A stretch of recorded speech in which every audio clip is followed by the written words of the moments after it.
Di episode kedua, kita pun langsung diperlihatkan saat Berlin bersama ibunya berusaha menyeberangi sungai untuk menuju Korsel. Namun upaya mereka terlihat oleh penjaga, hingga akhirnya ibu Berlin terkena tembakan.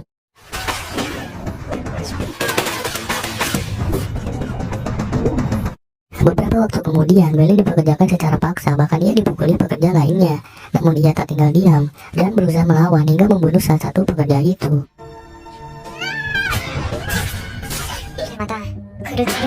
Tepat 25 tahun kemudian, kerusuhan terjadi di kamp penjara, dan semua orang takut pada Berlin karena ia sering diisolasi. Akan tetapi, dari semua pengikut Berlin, tak ada satupun yang bisa mengerti maksud dirinya.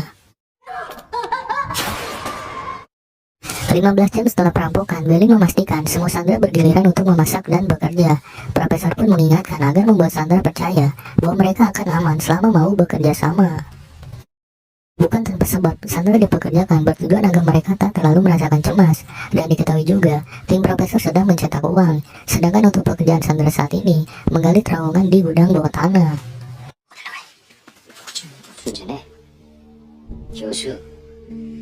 Keesokan paginya, media ramai membicarakan tentang putri dari Dubes Amrik dan mempertanyakan kegagalan penyerangan oleh anggota utara. Namun Woo Jin mengatakan itu hanyalah berita palsu, sedangkan anak Kim hanyalah salah satu dari banyak sandera yang harus diselamatkan. Melihat perampok yang bergerak sempurna di bawah komando profesor, Woo Jin menginginkan cara yang sama untuk melawan mereka dengan memutuskan dirinya yang bertanggung jawab atas semua keputusan negosiasi. Woo Jin mengatakan itu ke wartawan untuk menghindari bangkitnya opini publik. Kabar penyerangan palsu itu didengar oleh profesor dan beberapa saat kemudian Woo Jin menghubunginya. Tapi Woo Jin harus mendapatkan pertanyaan aneh dari profesor, dan Woo Jin sendiri tak bisa menjawab karena bersifat pribadi. Profesor merasa telah dibohongi Woo Jin soal berita penyergapan semalam itu. Tapi ini sama karena profesor pun berbohong soal dirinya yang beranggotakan 4 orang. Profesor kemudian menjelaskan bahwa masalahnya saat ini karena tak saling jujur. Ia pun meminta untuk memulai kembali dari awal dengan membangun kepercayaan. Menanggapi hal ini, Woo Jin meminta untuk tak terburu-buru karena ia melihat profesor cukup ahli dalam negosiasi. Sedangkan Sandra masih bisa aman dengan adanya makanan di kafe selama 4 hari. Woo Jin mengatakan mereka pasti akan cemas sehingga berubah sikap percaya dirinya. Jadi Woo Jin meminta untuk mengulur waktu. Tapi yang sebenarnya pihak profesor lah yang mengulur waktu agar percetakan uang itu selesai. Tapi dengan cepatnya mesin membuat cetakan berkabut. Moskow yang memimpin penggalian harus terpaksa kembali mengajari Yeongmin menggunakan alat pur. Bukan tanpa alasan, Yeongmin tak bisa melakukan pekerjaan ini karena ia seorang dirut. Bukanlah orang biasa yang seharusnya mengerjakan pekerjaan ini. Mendengar itu, Denver kesal karena Yeongmin yang terlihat meremehkan dan menganggap lelucon pekerjaan ini. Ia ingin memberi pelajaran Yeongmin, tapi Berlin datang meredakan suasana. Dengan hal yang terjadi ini, seharusnya Denver tahu bahwa emosi bisa menjadi kelemahan dan dapat diketahui. Denver sebenarnya mengkhawatirkan kondisi ayahnya dan bagaimana cara keluar dengan selamat. Tapi dengan melihat Berlin yang memilih pekerjaan ini, Berlin meminta Denver berhenti memikirkan hal ini. Ia meminta untuk melakukan pekerjaan agar rencana ini berhasil dan memastikan keluar dengan aman. Dengan cara Berlin menyelesaikan masalah ini, Denver merasa Berlin orang yang baik, dan oleh karena itulah ayahnya meminta Denver untuk belajar mengendalikan emosi.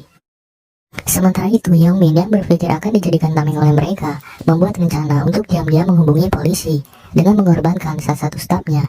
Ia berniat melukainya dan pergi mencari telepon, tapi karena tak tega, wakilnya lah yang menggantikan staf itu. Ternyata, Devon sejak kecil telah ditinggalkan ibunya sehingga membuat perkataan yang menginginkan ibunya membuat dirinya kesal. Mereka berdua mendapati Sandra yang terluka, tapi tak menyadari Yeongmin yang kabur. Sandra itu mengaku terkena skop dan Moskow meminta Devon untuk mengambilkan kotak P3K. Yeongmin menggunakan kesempatan ini untuk keluar mencari telepon, tapi ia harus berusaha bersembunyi karena melihat Tokyo, hingga sampai akhirnya persembunyian itu diketahui Tokyo. Yeongmin yang tertangkap langsung dibawa ke Berlin, tapi saat ingin menjawab alasannya, tiba-tiba Denver datang membawa Sandra terluka. Dengan adanya temannya, Yeongmin menjadikan alasan bahwa dirinya keluar untuk mencari P3K, dan ia bersembunyi karena takut dihukum karena meninggalkan daerahnya. Denver mengatakan bukannya lemah dalam mengawasi, tapi karena keadaan kacau, jadi ia tak menyadari Yeongmin yang telah kabur. Berlin mengumpulkan semua sandera, kemudian meminta mereka untuk pindah posisi sesuai dengan negaranya masing-masing. Tapi untuk Anne ditempatkan di suatu tempat karena bukan berasal dari kedua negara tersebut. Berlin akan memperlakukan Sandra secara manusiawi, tapi jika ada yang tak patuh atau membahayakan keselamatan, ia akan menghukumnya dengan menghukum pihak lain yang tak berbuat salah. Jadi, dengan ini membuat mereka saling mengawasi. Profesor telah menjelaskan pembagian ini yang membuat mereka saling curiga, dan karena ini adalah pilihan terakhir untuk mengatasi banyaknya Sandra. Profesor telah merekomendasikan hal ini dan meminta melakukan yang terbaik untuk memperlakukan mereka secara manusiawi. Keputusan yang membuat mereka saling curiga ini diprotes Tokyo karena tak sesuai rencana Profesor. Tokyo menyadari permainan dari tim utara yang dilakukan Berlin, tapi Berlin hanya ingin membangun sifat dasar manusia. Dan ia memiliki harapan jika mengikuti ucapan Profesor semua akan aman.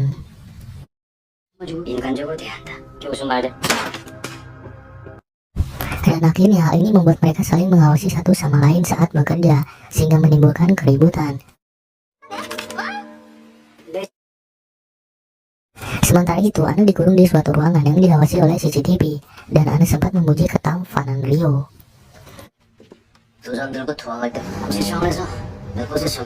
Sejauh ini, tim Wujin tak mendapat deteksi dari frekuensi radio ataupun alat komunikasi, karena semua jaringan dimatikan, dan akhirnya Wujin meminta semua unit untuk mematikan ponsel, dan hanya menggunakan HT.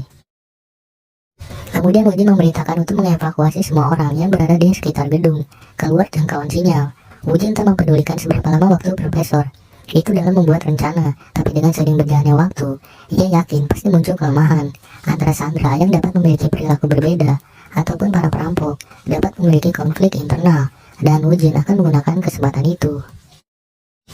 Tak habis pikir, Yongmin masih memiliki cara untuk menghubungi polisi. Ia memiliki aluji pintar di dalam laci kantornya, maka dari itu ia meminta Mission untuk mengambilnya. Tapi Mission menyadari ini adalah hal yang berbahaya, hingga sampai akhirnya Yongmin menjanjikan akan menikahi Mission. Namun percakapan ini dicurigai oleh Denver, yang kemudian Yongmin membuat alasan bahwa Mission sedang hamil. Maka dari itu ia mengkhawatirkannya dan meminta agar Mission beristirahat. Mission sendiri kemudian dibawa ke satu ruangan yang dimana ada Anne, tapi ruangan direktur diawasi oleh CCTV. Begitupun dengan ruangannya ini. Hingga sampai akhirnya Anne membantu Mission untuk mengambil arloji itu dengan membuat alasan Anne harus ke toilet. Jadi dengan ini Rio tak bisa mengawasi Mission. Mission yang dalam tanpa pengawasan mencoba menyelinap untuk masuk ke ruangan Dirut. Berbeda dengan Rio yang dibuat curiga karena Anne cukup lama. Tak habis pikir Anne berbuat suatu hal untuk mengulur waktu, hingga sampai akhirnya Mission berhasil mendapatkan arloji itu. Dengan adanya arloji ini, polisi mendeteksi adanya sinyal yang berasal dari arloji itu sendiri. Tapi tiba-tiba Denver datang, sedangkan Rio malah menantang Anne untuk menembaknya karena ia tahu senjatanya telah dikunci. Mission membuat alasan bahwa dirinya sedang lapar, dan beruntungnya Denver sangat mempedulikan wanita yang sedang hamil. Ia ternyata menyimpan banyak makanan dalam jaketnya. Saat Denver menghangatkan minuman, Mission menggunakan kesempatan itu untuk menonaktifkan arloji itu. Tapi bukannya curiga, Denver malah berpikir Yongmin telah menyakiti Mission, sehingga Mission memilih untuk mengungkapkan bahwa Yongmin telah menikah, dan akhirnya membuat Denver curiga dengan Yongmin yang menyakiti karena tak ingin bayi itu lahir. Dunchan mengatakan Yongmin lah pemilik arloji itu, dan untuk mengetahui lebih jauh, Wujin kembali menghubungi Profesor. Tapi Wujin harus terlebih dulu menjawab pertanyaan aneh Profesor, hingga sampai akhirnya ia mendapat informasi tentang penyitaan alat komunikasi para Sandra itu. Wujin kini telah tahu semua alat komunikasi telah dimatikan, tapi Profesor belum menyadari dengan adanya arloji itu. Untuk menghindari kecurigaan, Dunchan akan mengirimi tautan lewat pesan ke arloji itu, agar setelah diklik dapat mendengar seluruh percakapan mereka. Saat pergantian kelompok kerja, tiba-tiba Denver datang dengan meluapkan emosinya untuk meminta Yongmin mempertanggungjawabkan perbuatannya itu. Dan pertengkaran ini, Mission memanfaatkan untuk memasukkan arloji ke saku Yongmin.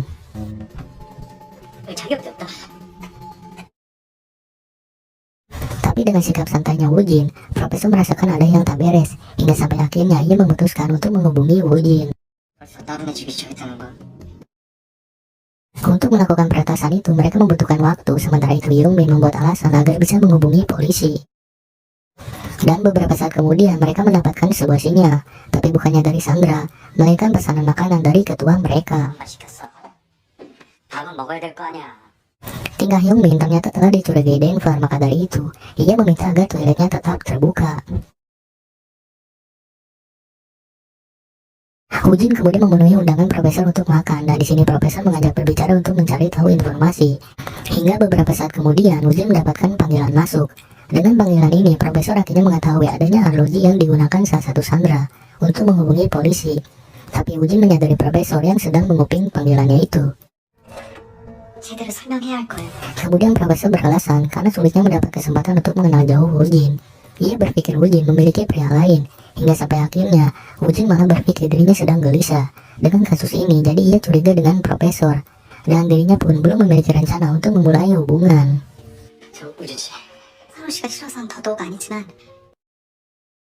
Beberapa saat kemudian, profesor memberi kabar tentang adanya sandera yang memiliki arloji pintar, hingga sampai akhirnya Berlin mengumpulkan kembali para sandera itu. Tapi Tokyo dan Nairobi tak ada karena harus tetap menjalankan mesin cetak itu. Sebelum pemeriksaan, Berlin menceritakan saat dirinya masih di camp, dan saat itu salah satu kelompoknya merusak alat sehingga orang itu diminta untuk mencuri alat itu dari kelompok lain. Dengan ini, Sandra dapat membayangkan apa yang akan terjadi jika tertangkap. Tapi di sini, Yongbin memiliki firasat buruk dan memilih untuk membuka pesan di arloji itu. Dengan mengklik tautan itu, kini polisi dapat meretas arloji itu.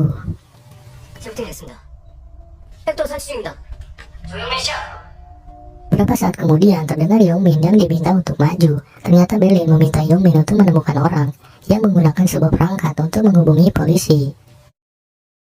Sedangkan polisi tak berhasil mendapatkan gambar video karena arloji itu disembunyikan Yongmin. Hingga beberapa saat kemudian, Berlin melihat Yongmin memindai dengan cara yang tak benar.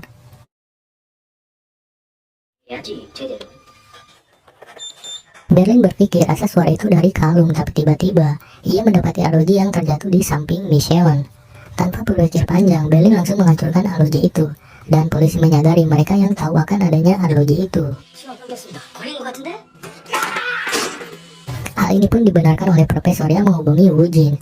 Profesor menyadari semua orang pasti akan melakukan apapun saat terpojok, sama halnya dengan dirinya. Tapi Woo-jin menegaskan, negosiasi ini akan sulit bila ada yang terluka. Beruntungnya profesor akan melepaskan Sandra, tapi ia mengingatkan tak ada kesempatan kedua.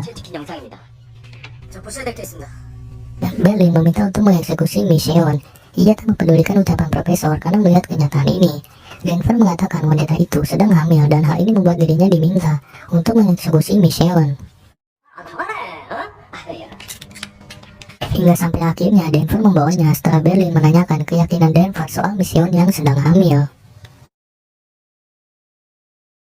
Profesor yang melihat kejadian itu langsung menghubungi mereka, tapi Berlin menghiraukan panggilan itu. Ia ingin menyelesaikan masalah ini dulu. Berlin mencari tahu kebenaran pemilik arloji itu. Hingga sampai seseorang mengatakan Yongmin lah pemiliknya. Denver menanyakan kebenaran hamil dari Micheon. Sementara itu, Rio menyampaikan masalah ini ke Tokyo dan Nairobi. Yongmin yang akhirnya mengaku kebohongan itu membalas belas kasihan ke Berlin. Setelah semua kebaikan yang dilakukan Denver merasa sedang diremehkan, hingga sampai akhirnya terdengar suara tembakan dan Tokyo terlambat datang.